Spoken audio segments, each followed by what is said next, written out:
Olá pessoal, tudo bem? Aqui eu estou postando a nossa aula sobre a psicologia e imputabilidade para que a gente possa fazer paralelo, né, com a nossa última aula, última aula que foi de mecanismo de defesa. A gente falou sobre transtorno de personalidade e falamos também sobre o transtorno antissocial, especificadamente na área da psicopatia. Nós vamos atuar um pouco de como nós, psicólogos, podemos atuar diante esse processo, né, de identificação de transtorno e de mecanismo de defesa, ok? Bem, primeira coisa a gente precisa entender que o objetivo, né, do estudo do comportamento, o objetivo do estudo desse comportamento, né, dos autores jurídicos, ou seja, da área do campo da jurisprudência, vamos dizer assim, do direito, é em busca de uma lei e da justiça. Ou seja, quando se falar em imputabilidade para vocês, inimputabilidade ou imputabilidade, nós precisamos distinguir essas três categorias. Porque conforme nós vamos atuar, né, isso, a atuação do psicólogo, nós vamos se embasar, né, nesse enquadramento do processo do Código Civil, do processo civil, que é justamente o Código Penal, desculpa, tá? Que é justamente o artigo 26. Esse artigo 26, ele vem enquadrando a imputabilidade, a inimputabilidade e a semi-imputabilidade. Então, para que nós podemos falar sobre isso, nós precisamos entender esses três enquadramentos. O que é imputabilidade, semi-imputabilidade e inimputabilidade. Então, toda vez que eu me referir à imputabilidade, eu estou falando que o comportamento do sujeito, dos autores de comportamentos ilegais, eles podem ser respondidos pelos seus atos.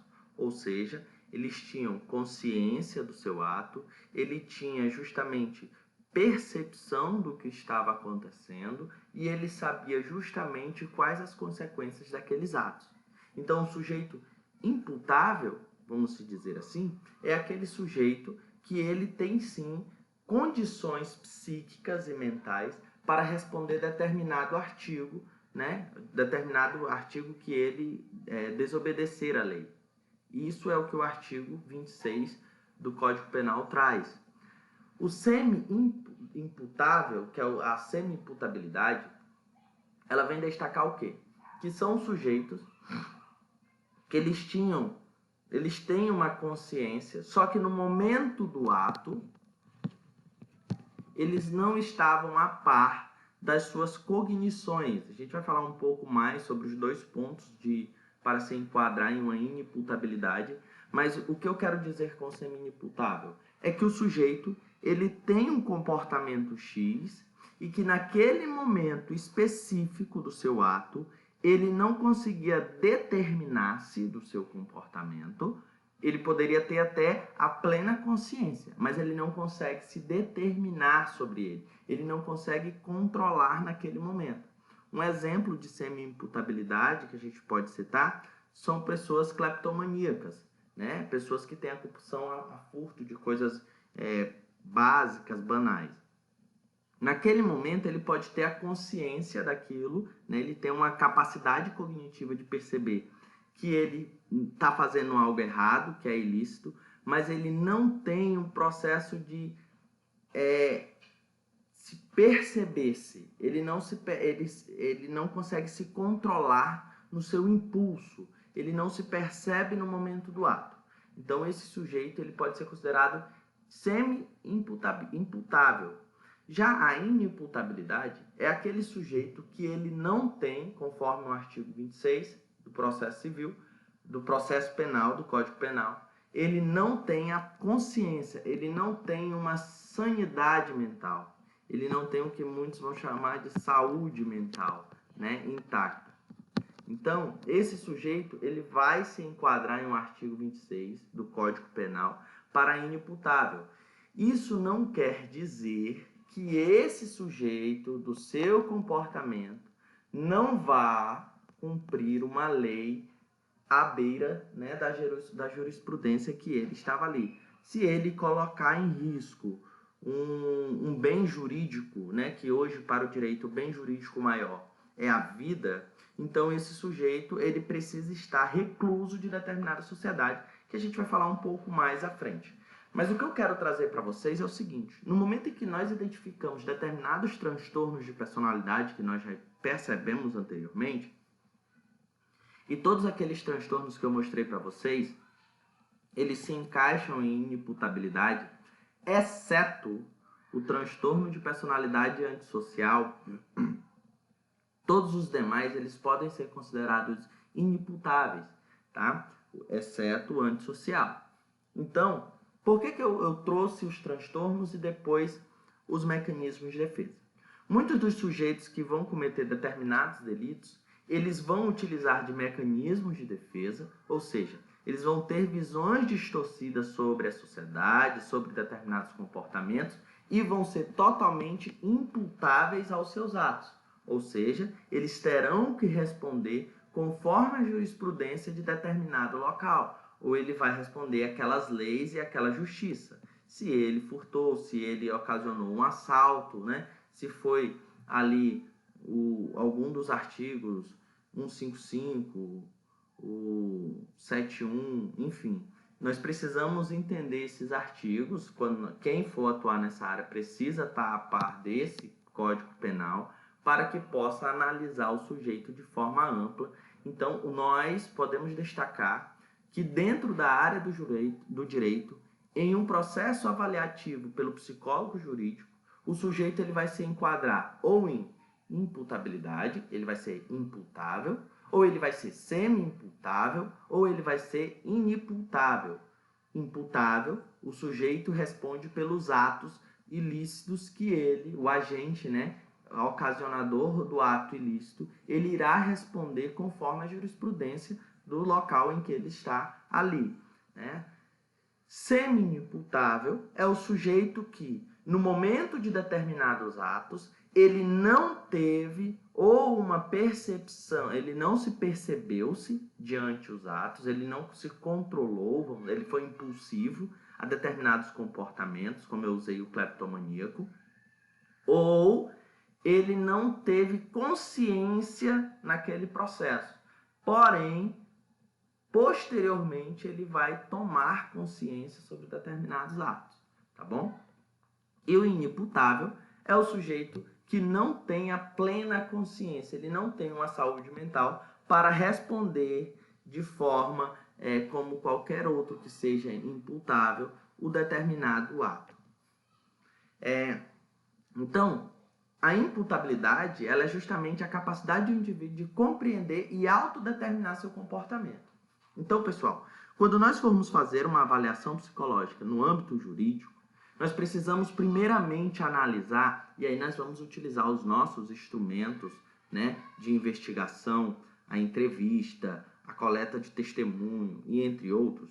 Nós vamos primeiramente avaliar o processo de imputabilidade do sujeito. Será que aquele sujeito ele consegue compreender e autodeterminar seu comportamento? O que é isso? Ele compreende o ato ilícito que ele compreende o ato ilícito que ele praticou? Ele se autodetermina. O que é auto se determina? Ele ele auto-reconhece, né, o seu comportamento, as consequências do seu comportamento após ele, antes do comportamento. Você consegue perceber vamos dizer, se for um crime doloso, né, onde o sujeito ele tem a intenção, por exemplo, de matar, se ele planejou, foi um crime qualificado onde houve um planejamento, uma organização, então ele se determinou-se para determinado comportamento. E ele compreende, né, o que ocorre com ele após aquele fato ilícito que ele cometeu. Quando eu trago isso, nós psicólogos precisamos de forma muito, muito cautelosa avaliar, porque é nesse momento da análise que o sujeito ele pode buscar utilizar de mecanismos de defesa, né? Muitos autores destacam esse comportamento de pessoas que praticam comportamentos ilícitos e utilizam-se de algumas regras do Código Penal, principalmente alguns advogados, pode-se utilizar do artigo 26 do Código Penal para enquadrar os seus clientes. Então, nós precisamos ter uma boa análise do comportamento desse sujeito para que possamos identificar os mecanismos de defesa e buscar entender se ele é imputável ou não. Tá? O autor de um delito ele deve possuir o entendimento acerca de seu ato, ou seja, ele deve entender o seu ato, ele precisa compreender o que ele está fazendo, ele precisa entender o resultado daquilo. Então, se eu pegar um revólver, né, calibre 22, eu vou atirar em fulano, um exemplo. Eu tenho que entender que o resultado disso, se eu compreendo, né, que o resultado disso é a morte de uma pessoa, que é o bem maior jurídico considerado pelo direito, é a vida, que é o bem maior. Então, se eu coloco esse bem maior, eu sei que eu estou colocando esse bem maior jurídico em xeque, eu sei que o resultado disso é o fim da vida de um sujeito, assim como diz a Constituição Federal, o direito à vida, né? Eu estou tendo entendimento que o meu ato irá resultar a infringir um bem maior, que é a vida. E o efeito disso? Eu sei que se eu fizer isso, eu vou ser preso, eu vou pagar uma pena, né? Até ano passado, salvo engano, era no máximo 30 anos. Agora, parece-me que aumentou para 40 anos. Então, que é a maior pena, né?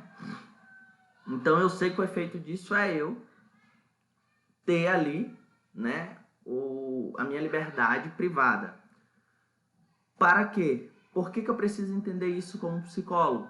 Para atribuir a esse sujeito o que nós chamamos de responsabilidade jurídica. Então, esse sujeito irá se responsabilizar pelos seus atos, pelos seus comportamentos. Isso eu estou falando em um sujeito imputável. É um sujeito que tem uma compreensão sobre determinado comportamento e ele vai se responsabilizar pelos aqueles atos, pelos aqueles comportamentos praticados por ele. Tá bom? A capacidade de entendimento deve estar presente no momento do fato. Assim, o tempo é o segundo elemento da imputabilidade. Como assim o momento do fato? Toda essa compreensão que eu trouxe aqui para vocês, entender o meu comportamento, entender o resultado, entender os efeitos para que eu possa me responsabilizar, eu preciso perceber esses fatores justamente no momento em que o sujeito cometeu determinado ato ilícito. Por que isso? Porque se ele pode ter uma consciência antes do ato. Eita.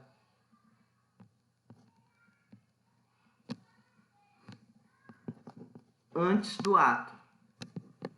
No entanto, se ele não tiver consciência, percepção até o determinado, ele não tiver essa capacidade de entendimento, no momento do fato, no momento do ato praticado ilícito, ele pode ser enquadrado como semi-imputável, porque no momento do ato ele não teve essas questões. Assim, o tempo é o segundo elemento. Por que o tempo? Porque eu preciso entender até que ponto, e é lógico, a avaliação psicológica, né, que é utilizada nesse momento, ela vai me dar todo o subsídio para isso. Eu preciso entender qual tempo consciente, capacidade de entendimento esse sujeito teve para determinado fato que ele praticou. Esse é o segundo elemento. É um elemento secundário, porque se ele tem uma plena consciência até o início do processo do fato, do ato ilícito, ele já pode ser enquadrado muitas das vezes, é provável, não vou dar fechar como sempre, mas provavelmente o sujeito pode se enquadrar em uma imputabilidade.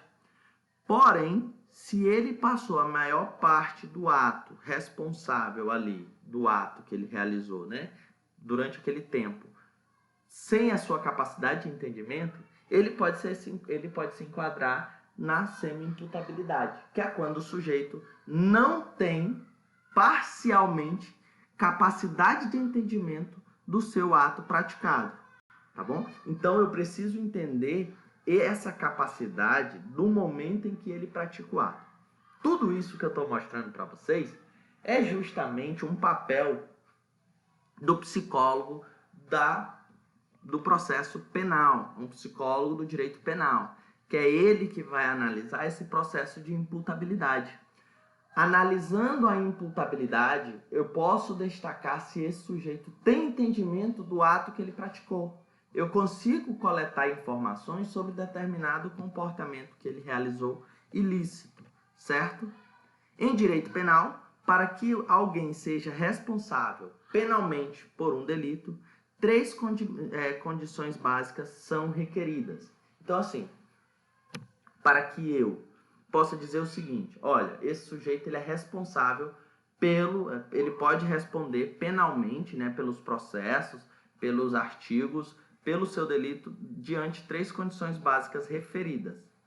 Primeira, ter praticado o delito. Ele foi o praticante do delito? Opa, aqui eu preciso entender. Esse sujeito ele foi praticante do delito de forma direta ou indireta? Será que ele foi, porque aí no artigo, no processo penal também, nós temos o que a gente fala sobre concurso, que é o quê? É quando 2 pessoas ou mais planejam determinado ato, né, ilegível, ilegal, para praticar. Então, há esse sujeito que ele pode planejar, por exemplo, a gente pode citar a Susana Wollenstoff, né? Ela planejou todo o ato e outras pessoas cometeram, que foi o que aconteceu também, que a gente pode dizer assim, com o goleiro Bruno. Então, ele praticou, ele também participou do delito, de forma meio que indireta, tá? Então, eu preciso, primeira condição básica para que eu possa analisar a imputabilidade do sujeito ele praticou o delito? Ele estava presente do ato? Como foi esse ato? Qual o comportamento que ele teve? Segunda condição básica, a época do delito. Ter tido, entendimento do caráter criminoso da ação. Ou seja, eu entendia que aquilo, né, o sujeito ele compreendia que aquilo que ele estava fazendo tinha um caráter criminoso, tinha um caráter de colocar, como eu estou falando do processo penal, eu vou utilizar muito essas questões de homicídio, enfim, porque ele fica mais claro.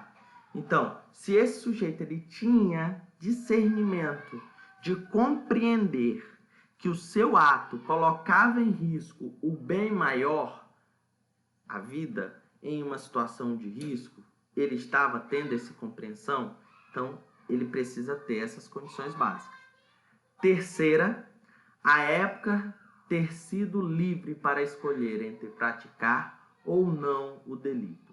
E aqui é o que entra, que a gente vai ver sobre o processo de livre-arbítrio, né? Livre-arbítrio, onde o sujeito ele tem a capacidade de escolher determinada atitude. Olha, se eu tenho um entendimento sobre o meu caráter criminoso e eu consigo determinar, se eu consigo me determinar diante disso, quando eu digo que eu consigo me determinar, eu estou dizendo que eu consigo escolher fazer determinado comportamento ou não. Se eu tenho esse processo de se determinasse, se eu tenho essa capacidade, eu me enquadro em uma das 3 condições básicas requeridas para o processo de imputabilidade. Agora, veja bem, para que o sujeito possa ser imputável o quê? Responder pelos seus atos. Imputabilidade, imputável. eu preciso atender essas 3 condições básicas. Eu preciso ter praticado esse ato, eu preciso ter entendimento sobre aquele caráter criminoso, né? Ou seja, pela ação realizada, e eu preciso ter ali sido livre para escolher praticar ou não. Um exemplo que a gente pode destacar é justamente pessoas que se utilizam do processo de... como eu posso dizer? Legítima defesa. Ele não tinha, muitas das vezes o sujeito ele não tem livre escolha de praticar aquele ato ou não. Ou ele mata ou ele morre. Então ele não tem uma escolha. Né? Por que ele não tem uma escolha, pessoal? Porque o bem maior do direito penal é considerada que é o bem maior jurídico, né? O bem maior jurídico é a vida. Então, a minha vida, o meu bem maior, está colocado à prova. Então, eu não tenho escolha. Então, eu pratico. Se eu não tiver essa escolha, eu posso ser considerado semi-imputável ou inimputável. Inimputável nem tanto, porque inimputável somente se enquadra a pessoas que têm aí, né, os processos de transtornos mentais. Só que aí a gente vai também para um outro debate do direito penal, que é também sobre o processo do juiz perceber, né, que tem um nome dado a isso, onde ele percebe, Mateus pode auxiliar aí, onde ele percebe, ele faz uma analogia, lembrei, é chamado analogia. É quando o juiz ele percebe, né, que há uma brecha no processo, no direito, e ele pode se utilizar de uma analogia para que se possa beneficiar aí o réu. E a analogia, muitas das vezes, né, ela é utilizada para tanto para condenar determinados atos ou não. Mas esse sujeito ele não tinha uma escolha, ele não pode ser imputável, certo? Mas eu se utilizo de uma analogia, que é o que? Fazendo aí a legítima defesa, tá bom? Então, a gente percebe que para que o sujeito possa ser considerado imputável, responsável pelos seus atos, ele precisa atender essas 3 condições, tá bom? Que é o caso daquela mulher que eu mostrei para vocês, que ela buscou ajuda, né? Nós vimos dentro de sala, ela buscou ajuda, ela não teve resposta sobre aquilo, e ela se viu ali, ela tinha uma escolha, ela foi atrás, só que ela foi em busca de não praticar esse ato criminoso. Não se tendo mais não sendo mais livre, né, uma livre escolha para aquele ato, ela foi lá e praticou. Tá bom? Nós, psicólogos, podemos atuar nisso. O que acontece? Uma pessoa que passa por um processo cíclico, e aí a gente volta na nossa aula de violência, onde o sujeito ele passa pelo fenômeno cíclico da violência, ele não se vê mais em uma livre escolha para determinados atos, e ele pode ter o ato de a legítima defesa, né? Assassinar, né? Por uma questão de colocar o seu bem maior, que é a vida, seu bem maior jurídico, em salvação, vamos se dizer assim.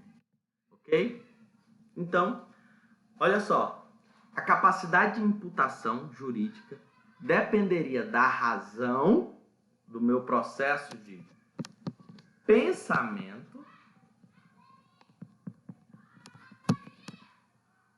compreensão, vamos se dizer assim, raciocínio, consciência e do livre-arbítrio, a época do crime. Ou seja, eu tinha ou não tinha uma questão de escolha. Eu poderia ou não poderia escolher não praticar aquele ato criminoso. Tudo isso que eu estou trazendo para vocês é você, futuro psicólogo judiciário, jurídico, que vai analisar, que você vai fazer uma análise a fundo para que você possa destacar se esse sujeito se enquadra ou não em imputabilidade, se ele é imputável ou não. E isso, pessoal, ela tem um peso muito grande, porque muitas das vezes, nós psicólogos, muitas das vezes a gente fala assim, há uma responsabilidade muito grande, há uma responsabilidade muito grande.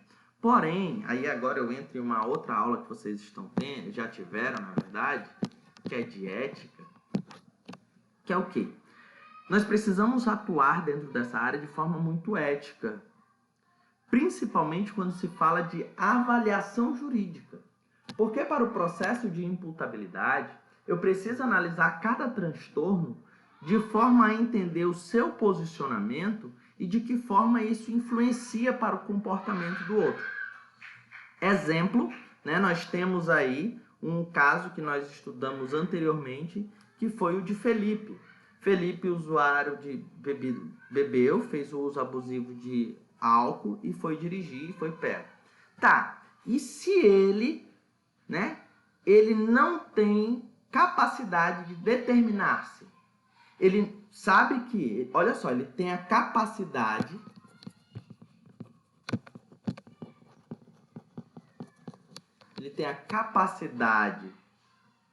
cognitiva. Então ele tem uma capacidade cognitiva que ele percebe, olha, eu sou alcoólatra, eu sei disso, eu tenho essa capacidade, só que ele não tem a capacidade de determinar-se, ou seja, ele não controla os seus impulsos. E se ele for um sujeito, seu Felipe, ele for um sujeito que não pode se determinar, se ele não tem um controle do uso constante do seu uso abusivo de álcool. Então, é por isso que eu trago esse caso, né, do seu Felipe, que foi o anterior que nós utilizamos, para vocês compreenderem. Ele utiliza de um mecanismo de defesa que, sim, muitos comentaram, racionalização, utiliza-se. Mas, olha, é possível, e eu estou levantando uma hipótese, que não é o caso, mas e se ele for um usuário, né, de bebidas alcoólicas, de entorpecentes, que ocasione nele aí essa dependência e não se determinar, não conseguir controlar esses impulsos? É provável que no dia do ato de dirigir ele possa ser enquadrado aí na semi-imputável, ou inimputável, porque conforme o Código Civil, o Código Penal, sujeito também que é usuário de algum entorpecente ou uso abusivo de tóxicos, né, ele pode ser enquadrado, tá bom? E a gente vai falar um pouco mais à frente disso. Então, assim, nós podemos atribuir a habilidade, a capacidade, né, cognitiva e de se determinar-se. A gente vai falar desse processo constante porque a avaliação psicológica para o processo de imputabilidade, ela precisa analisar esses dois pontos cruciais.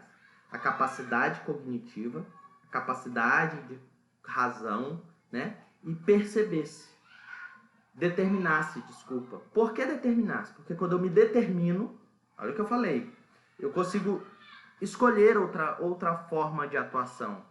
Só que se o sujeito ele não tem esse ato, ele não pode se determinar, que foi o caso que eu usei do cleptomaníaco, né? Ele tem a capacidade cognitiva de saber que aquilo é ilícito, que aquilo é ilegal, que aquilo gera uma pena, mas ele vai lá e ele não consegue se determinar, ele não consegue se controlar, e ele pratica. E essa habilidade, né, essa capacidade, ela pode ser total, parcial ou nula, que era o que eu estava comentando. Se o sujeito tem uma capacidade de imputação jurídica total, isso quer dizer que esse sujeito tem consciência e tem um processo de determinar-se. Ele sabe do seu ato ilícito, ele sabe as consequências, né? E ele sabe o efeito deles. Então, nós precisamos entender que o total é quando o sujeito ele tem esse ponto, esse discernimento do que está acontecendo ou não. Ele tem a capacidade cognitiva e ele tem o processo de determinar-se. O parcial é o que nós chamamos de semi-imputável.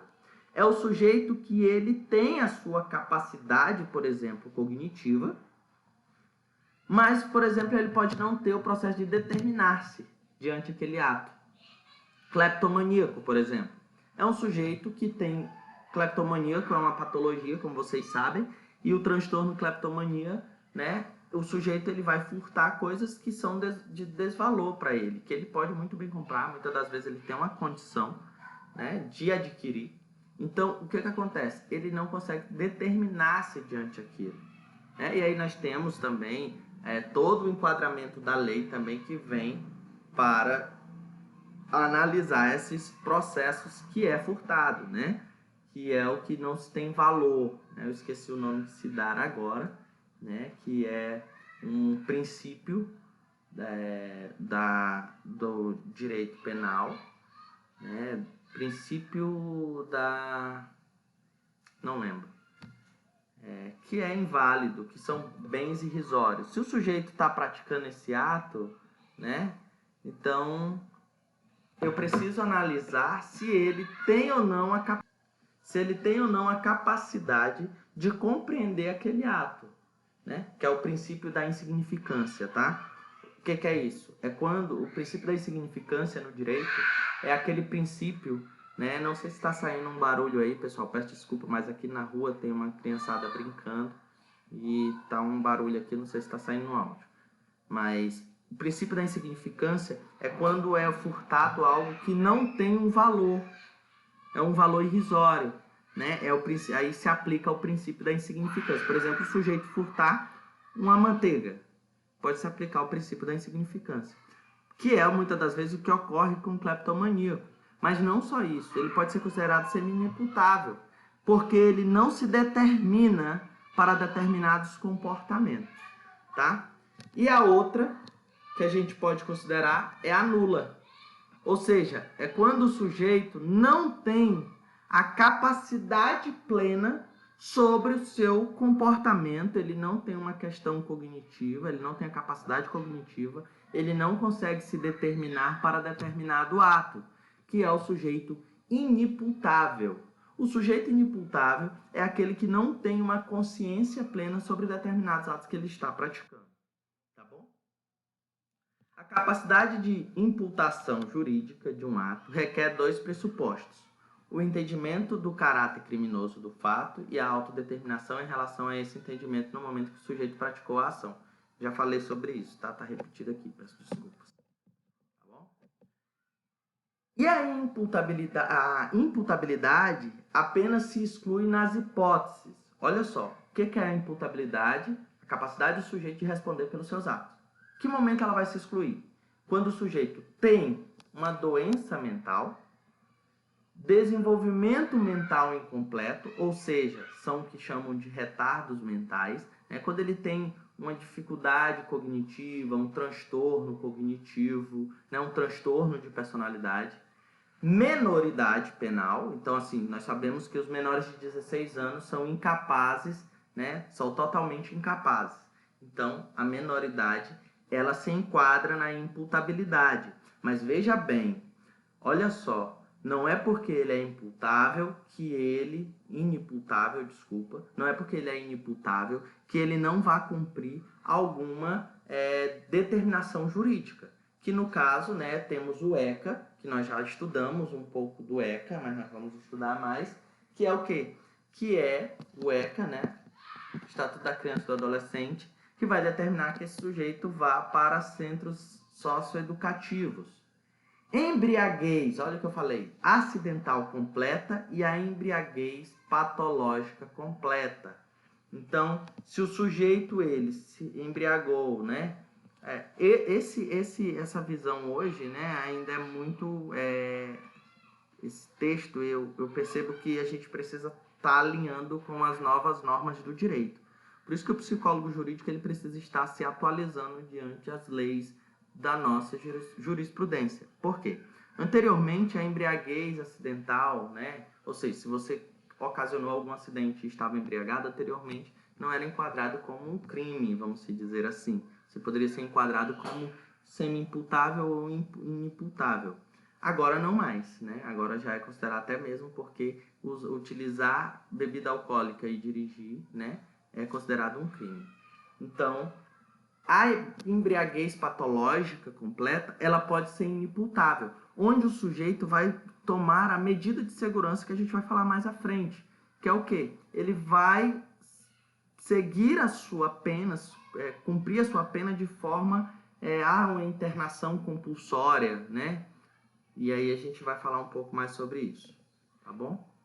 pode-se perceber que nem toda psicopatologia trata-se de uma doença mental. Logo, não seria isenta de culpabilidade. Então, não é que toda psicopatologia o sujeito vai estar isento de uma culpa, né? Uma imputabilidade. Pelo contrário, muitos dos sujeitos podem se enquadrar em uma psicopatologia, porém, eles vão ser, sim, enquadrados imputáveis, por exemplo, o antissocial psicopata. Essas pessoas, eles têm uma psicopatologia, um transtorno de personalidade, mas eles se enquadram sim no processo de imputabilidade. Eles vão pagar por determinados crimes, tá bom? Para comprovar se o indivíduo realmente é considerado inimputável, existem 3 sistemas de formas distintas que facilitam para diagnosticar conforme preleciona Jesus, né? Então, o autor ele traz 3 formas de identificar se o sujeito ele é inimputável. Primeiro, pelo sistema biológico. Leva-se em conta a causa e não o efeito. Condiciona a imputabilidade à existência da doença mental, de desenvolvimento mental, né?